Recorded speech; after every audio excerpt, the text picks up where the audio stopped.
皆さんこんにちは。株式会社黒の現役デザイナー兼社長のボブです。本日はいられ編第16回目で最終章のフライヤーの作り方についてお送りしたいと思います。フライヤーとは英語で日本語だとチラシと言われるクリエイティブのことです。デザインの相場感としてはだいたい片面で3万円から5万円くらいでお仕事をゲットすることができます。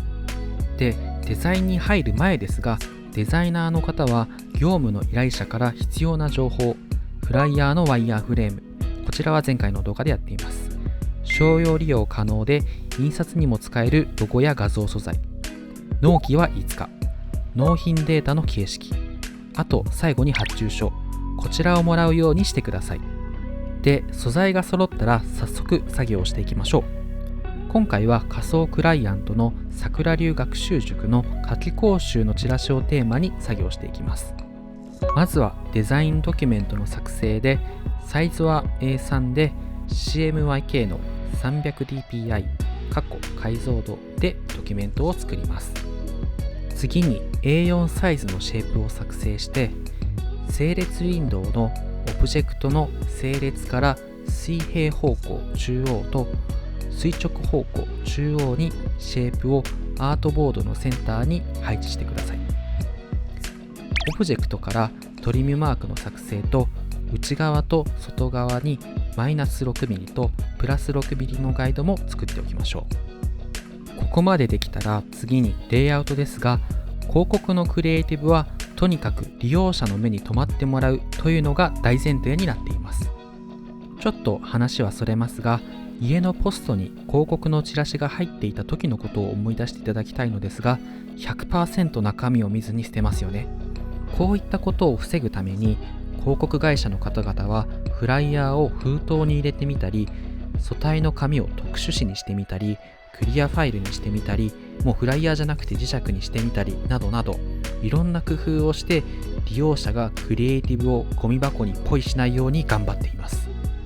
で、話を戻して、どうしたらフライヤーを捨てられずに利用者に見てもらえるのかというところですが、ここは単純にインパクトのある画像か文字をチラシの半分以上に使うことによってユーザーの目につくように工夫するというのが一般的です。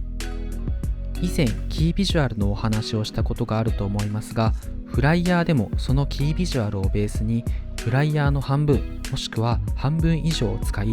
利用者の目に留まるようにプラスサービスに興味を持ってもらうためにレイアウトをしていきましょう。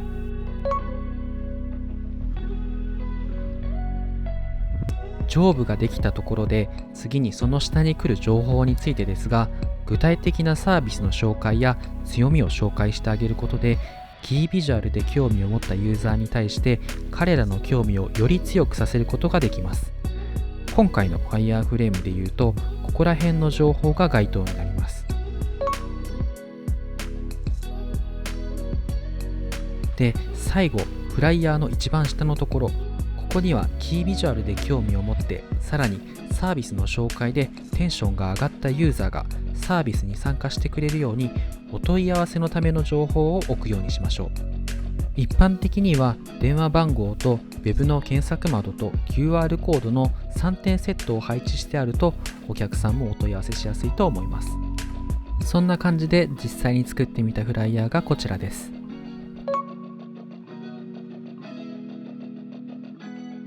今回は A3 サイズのアートボードの中に A4 サイズのチラシを作成していますが、印刷する会社によっては A4 サイズであれば A4 サイズのアートボードで作って入稿みたいのもあるので、そこは随時印刷会社の納品フォーマットに従うようにしてください。